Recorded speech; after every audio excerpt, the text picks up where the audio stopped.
A new Double Dragon game is nearly here. When Double Dragon Revive was first announced last year, I made it perfectly clear that I was more than a little skeptical. After all, the Double Dragon brand has had a checkered history, ranging from genre-defining brilliance in the arcade days to some rather underwhelming attempts at modern reinvention. It wouldn't have been the first time this classic franchise was dug up, given a new coat of paint, and paraded around with promises that ultimately failed to deliver. However, fast forward to today, and my skepticism has been repeatedly tested. Since that initial reveal, we've been inundated with updates, trailers, developer diaries, and announcements that suggest this project is steadily growing into something much larger than most of us expected. Keeping this in mind, it seems Arc System Works and Ukes are determined to prove that Double Dragon Revive deserves far more than just a passing glance. So in today's episode, we're going to go through everything there is to know about this soon-to-be-released brawler, charting its journey from the day it was first announced right to the details surrounding its October launch. Is this truly the glorious rebirth of a legend, or is it just another nostalgic cash-in waiting to disappoint? Hello ladies and gentlemen, Big Daddy Top Hat here. It's time to reassess what we know about Double Dragon Revive. Yeah! While the humble brawler has enjoyed a roaring comeback in recent years with a parade of modern releases reviving this once mighty genre, it's not the only slice of retro magic we've been gifted with lately. Take the Marvel vs. Capcom arcade collection for instance. Every single sprite-based classic united into one glorious package for modern hardware. And yes, through my links below, you can pick it up for a ridiculous 57% off. But perhaps you're more interested in stocking up on beat-em-ups while we wait for Double Dragon Revive to hit shelves. Well, you're spoiled for choice. The Capcom beat-em-up bundle is currently 84% off. Streets of Rage 4 is available at a jaw-dropping 65% discount. Shredder's Revenge sits at a glorious 53% off. And the mighty Cowabunga collection featuring 13 Ninja Turtles games can be yours for 78% less than usual. And the best part, that's just scratching the surface. We're talking thousands of retro and modern titles going for up to 90% off. So fill your basket, grab yourself a banquet of bargains, and I hope you enjoy the rest of this video. If you've been following my work on YouTube for any length of time, you'll know that few people online are as invested in the Double Dragon brand as I am. I've played, dissected and documented every single game in the franchise, even producing a multi-hour video marathon covering the lot in one sitting. And why not? This is the series that gave birth to the cooperative beat-em-up, the arcade juggernaut that laid the very foundation upon which all later brawlers were built. But for all its historic importance, the series' track record has been maddeningly inconsistent. Double Dragon's output over the decades has veered wildly between the sublime and the downright atrocious, a true roller coaster of quality that left fans like myself constantly wondering whether the next entry would be a triumph or a total embarrassment. The IP itself has had a turbulent life. Born at Technos Japan under the vision of Yoshihisa Kishimoto, the very godfather of beat-em-ups who also gave us Renegade, the franchise quickly became a global phenomenon. Yet after Technos collapsed in the mid-90s, Double Dragon was passed from hand to hand like a battered arcade cabinet nobody wanted to keep plugged in.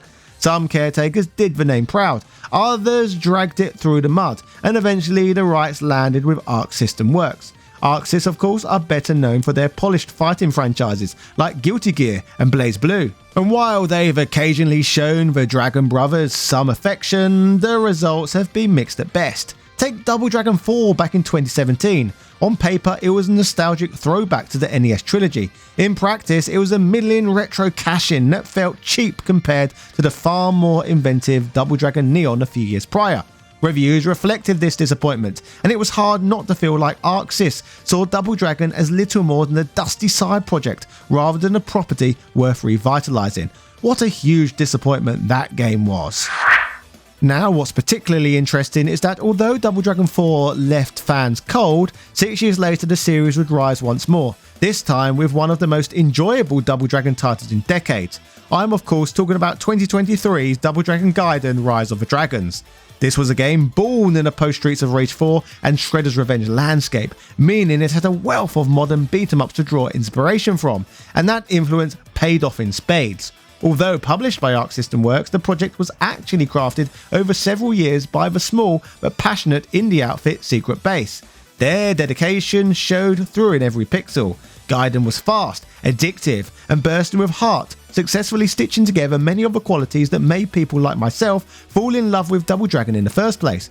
I've already produced an in-depth breakdown of Gaiden, so I won't retread all of that here, but the key point is this: it wasn't just good, it was respectful. Secret Base even released post-launch DLC for free, multiple times over, a rare move in today's industry, and one that left players feeling valued rather than milked.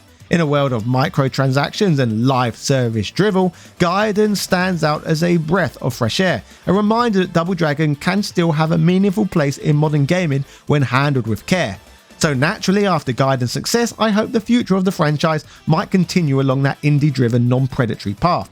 Yet, here we are in 2025 with Double Dragon Revive, a very different looking proposition indeed. Whereas Gaiden leaned into sprites, flair and spirit, Revive appears to be a full-blown reboot, repositioning the series once again with a completely different style. And if Double Dragon's history has taught us anything, it's that the only real consistency has been inconsistency.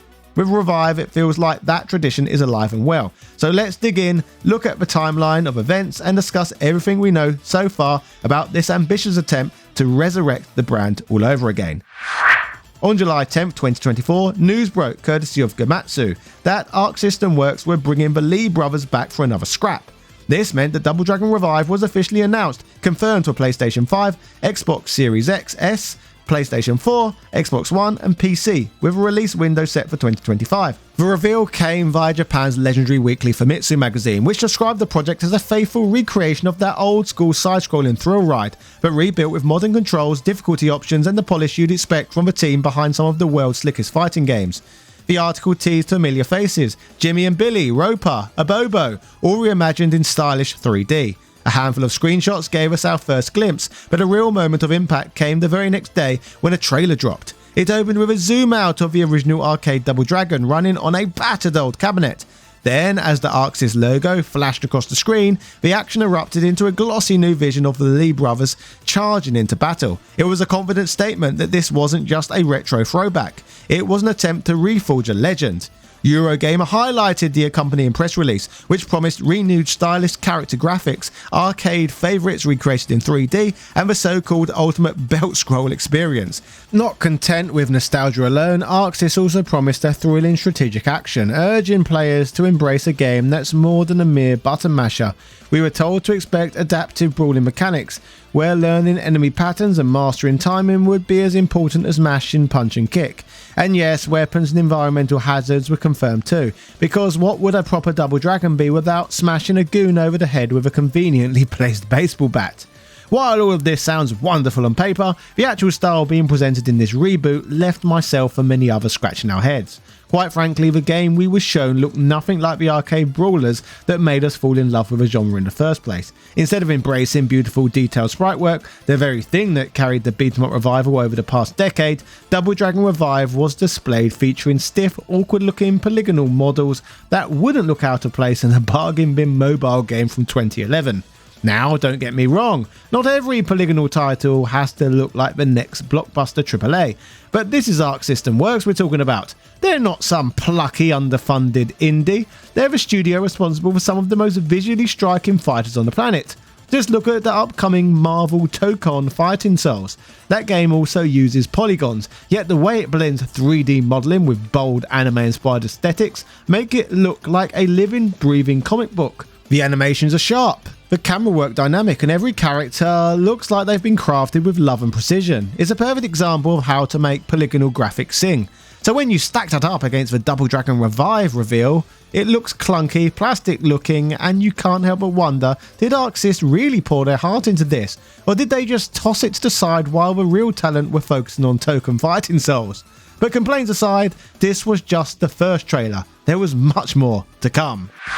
Not long after seeing the trailer, I actually stumbled across the first real gameplay footage of Double Dragon Revive completely by accident when it popped up in my YouTube suggestions from a smaller channel called The Flying Kick. Now this chap clearly lives and breathes beat 'em ups, so if you're into that sort of thing, go give him a subscribe. As for the footage itself, it's a bit rough and ready, having been captured by a camera pointed at a monitor on the event floor of a recent expo in China.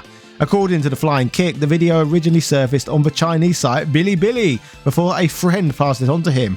He provided some great commentary and context too, so once again go check out his channel if you want the full rundown. The demo begins with a language selection screen offering options in traditional Chinese, simplified Chinese, English and Japanese. That alone told us this wasn't just some half-baked test build. It was clearly being prepped for showing across multiple territories. Once the action kicked in, we got our first proper look at the brothers in this new, somewhat mobile game-esque graphical style. The models look stiff, a little plastic looking, and dare I say, faintly reminiscent of Street Fighter 6, albeit in a much cruder way. Interestingly, the character designs for Billy and Jimmy themselves seem to borrow heavily from Rage of the Dragons, the 2002 Neo Geo fighter that was, believe it or not, originally intended to be a Double Dragon title before licensing fell through. If nothing else, that's a pretty cool callback for long-time fans. On top of that, we can see that alternate colour options are available for the characters, which at least added a bit of variety to proceedings. The Flying Kick channel also highlighted another select screen, which was translated as showing the first stage titled Warehouse Street, followed by either the dojo or the lair, with the third stage being a boss battle. Now, while it would have been fantastic to see each of these levels in action, the only portion of that demo we actually had to go on was the boss fight, so that's what we had to dissect. Displayed with an Xbox controller, the layout included your standard weak and strong attacks, a low attack and something that translated to an anti-air. On top of that, there was a back attack, a grab button, and of course a full suite of special moves. Cross-referencing this with the gameplay itself, those specials appeared to be tied to a meter, represented by glowing orbs beside the character's life bar. The footage also showed characters having two different jumps, depending on whether you tapped or held the button, with strong attacks behaving in the same way and swift dashes available as well. Combined with the fact that the designs already seem to borrow from Rage of the Dragons, while the models look like Street Fighter 6 characters you might order from Wish, it was clear that the control scheme was pulling inspiration from fighting games. This isn't necessarily a bad thing. After all, Streets of Rage 2 famously drew influence from Street Fighter 2, so this could be a good thing. Still, there was more to learn from the footage. The boss fight itself featured none other than Roper. The stage design, to the developer's credit, looked faithful to the source material and gave off the kind of dystopian atmosphere you'd expect from a Double Dragon title. On that front, there wasn't much to complain about. It looked like how one would imagine Billy and Jimmy's world rendered in 3D. But then we hit the real problem, movement. Just as the trailer had hinted, the gameplay footage confirmed that the character models moved awkwardly, stiff, wooden and unnatural. This wasn't the kind of animation you'd expect from a modern console release. It looked more like something pulled straight out of a mass-produced mobile game.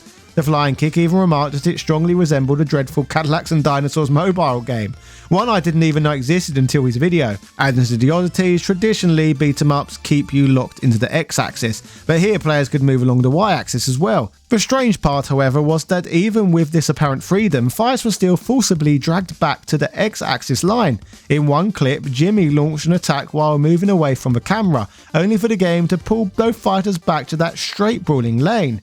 It was different, yes, but whether it was better, well, that's debatable. There was even visible bugs in the demo footage, though to be fair, that's expected in early builds and will likely be ironed out before release. What worried me far more was the stiff, unnatural animation. That didn't look like a bug, it looked like the foundation of a game, and if so, it was hard to believe would magically improve in the finished product. Reflecting back on this, when I first saw the trailer, I said Double Dragon Revive looked like a mobile game. After watching the gameplay footage, I came away convinced of it more than ever. Still, reservations aside, it was at least exciting to see more of the title in action, and to get a better sense of what was being cooked up, even if it wasn't exactly to my taste. But thankfully, of course, this was far from the end of the Double Dragon Revive pre-launch story. At the Tokyo Game Show in 2024, Arc System Works finally unveiled a trailer that actually looked like Double Dragon Revive might be more than another nostalgia-milking punch-up. For the first time, we saw the full breadth of the combat system laid bare, not just your bog-standard kicks and punches, but a suite of options worthy of a modern fighting game. Grabs, mid-air specials, ground-pounding supers, and even flashy critical assaults. The brothers weren't just stiff little mannequins anymore. Arc-Sys weren't shy about showing off their pedigree here. You could see foes being juggled into walls, bouncing them across the stage, and chained into aerial throws like this was the mutant child of Final Fight and Guilty Gear. The trailer also gave us our first proper look at the Rogues Gallery. Old school villains loomed as ever, but now they came with voice action and slick 3D models that actually looked menacing rather than laughably blocky. And then there was the city itself, gone were the sterile backdrops of earlier footage, replaced by gritty neon-lit streets, broken down warehouses, and stages bristling with interactive hazards. This was what fans had been clamouring for, a trailer that finally showed why Double Dragon had been dragged into 3D. Suddenly, the diagonal movements made sense, the gimmicks looked rewarding, and the environments oozed atmosphere. For once, the franchise might look like it isn't playing catch-up with the beat-em-ups of the past, but looking like there is a slight chance that it might actually be setting the pace. No wonder some fans came away saying it was the best Double Dragon had ever looked. What a pleasant turnaround. Since the last time I covered this game on here, there has been many developments. For example, during a ShackNews.com interview from last November, William Kiltu, creative director at Arc System Works, shed light on why Double Dragon Revive had gone down the 2.5D route. According to him, it wasn't about chasing trends, but about gameplay.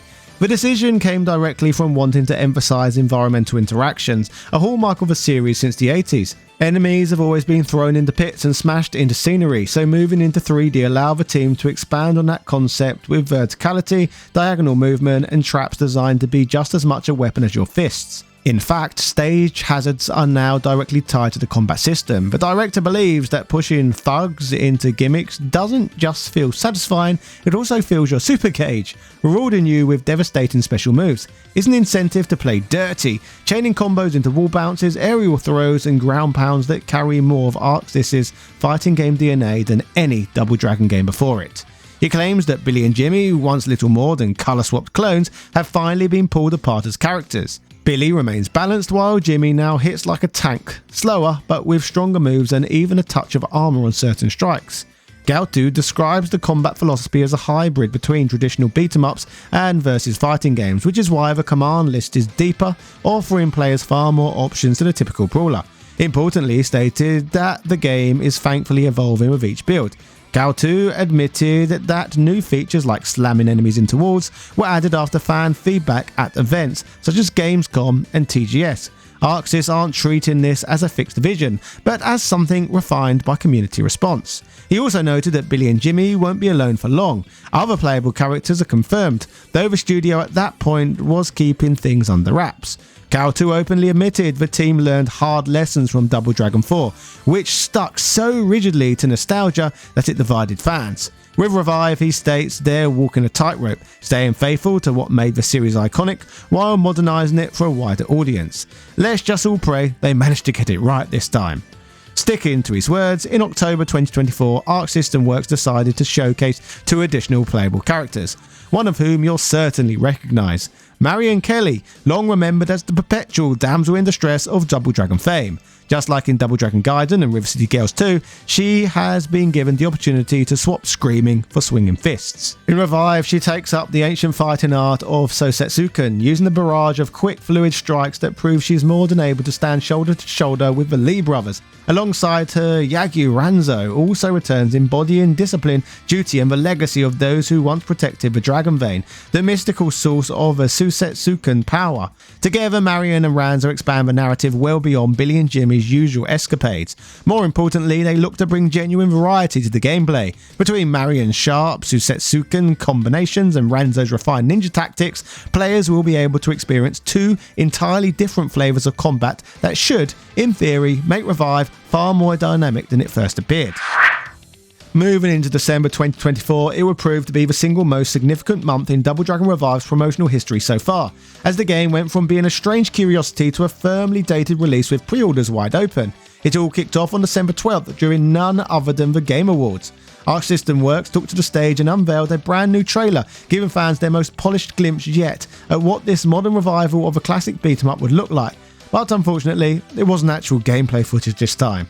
We learned that Double Dragon Revive was officially set to launch on October 23rd, 2025. Almost immediately after reveal, digital pre-orders were made available across multiple platforms, signalling that Arc Sys and their partners weren't treating this as a small nostalgia project, but a properly marketed, globally pushed release. The very next day, on December 13th, Yuke's, the long-running Japanese developer best known for their extensive history with wrestling titles, followed up with their own announcement. They not only reiterated the October 23rd release date, but also rolled out a pre-order trailer, giving fans an even closer look at what to expect from the finished product. Gaming outlets and fan communities were quick to echo the news. For longtime fans, it was a moment of validation, proof that the series wasn't just being dusted off for a quick cash grab, but was being actively shepherded into the modern era with major industry backing and a clear release plan. On January the 31st, 2025, Arc System Works finally gave us a proper peek behind the curtain, with the very first entry in their brand new Developer's Diary series. Appropriately titled The Beginnings of Double Dragon Revive, this installment was all about setting the stage, not just for the game itself, but for the ongoing series of monthly updates that promise to offer fans a genuine look into the thought process behind this reboot. The developers began by reflecting on the long, turbulent history of Double Dragon, acknowledging its 1987 arcade origins and the fact that the franchise effectively laid the foundation for the entire belt-scrolling beat-em-up genre. From there, they moved on to explain why such sweeping changes were being made for this new project. Their stated goal was to modernise the Double Dragon formula for a contemporary audience while still retaining those core elements that made the series iconic in the first place. Producer Tatsunori Ishikawa and director Hiroshi Nagaki also weighed in with direct commentary outlining their design philosophy and the reasons behind their choices. They stressed that Revive is not meant to be a simple nostalgia project, but rather an attempt to reintroduce the series in a way that could hold its own alongside today's heavy hitters. The developers promised to expand on these ideas in future diary entries, even teasing behind-the-scenes tidbits such as expo showings, design challenges, and anecdotes that wouldn't normally make it into standalone press releases. In essence, the first diary entry was an attempt to assure long-time fans that Double Dragon Revive wasn't just being built as another cash-in on a famous name. It was framed as a carefully considered project with transparency at the heart of its communication strategy, though whether that transparency actually reassures or simply raises more questions is another matter entirely. The second entry, Lee Brothers, heirs of the Susetsuken, drilled down into the franchise's iconic protagonists. Rather than simply presenting Billy and Jimmy as two blokes who like kicking street thugs in the teeth, the diary framed them as heirs to the ancient martial arts of Susetsuken. This was where ArcSys leaned into character lore, suggesting that the Lee brothers weren't just fighters, they were torchbearers for a tradition that still mattered in this dystopian future. It was a chance to flesh out their motivations, to build on why they fight, and to give them narrative depth beyond the usual rescue Marion, smash the gang formula. By March, the diary series pushed things even further, with Susetsuken and the Dragon Vein. This entry pulled back the curtain on the mystical backbone of the game's lore. The Dragon Vein was introduced as a spiritual force that empowers Susetsuken and links its practitioners to a legendary lineage.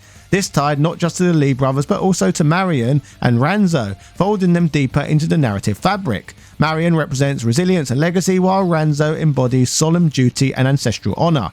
The diary made it clear that Revive wants to be more than a retro side-scroller. It's aiming for mythos, weight, and a sense of spiritual identity that stretched far beyond a back-alley brawl. Finally, Volume 4 arrived in May with Revive's world and characters. Here, the focus shifted from martial arts lineage to the world itself. The developers fleshed out the dystopian society that serves as the backdrop for Revive, painting a picture of a broken city ruled by Shadow Warriors. It also spotlighted the wider cast and how the Shadow Warriors are more than faceless goons. The developers wanted players to feel immersed in a living, breathing universe, one where the struggle against oppression had real weight. To them, the game isn't just about punching waves of enemies. It was about survival, heritage, and carving a future out of the ruins. In between the developer diary releases, on April the 25th, 2025, Arc System Works treated us to a brand new enemy character trailer that shone a spotlight on the rogues gallery we'll be facing off against in Double Dragon Revive. We get a closer look at the villains, but what stood out most from this trailer was that these weren't just cosmetic redesigns.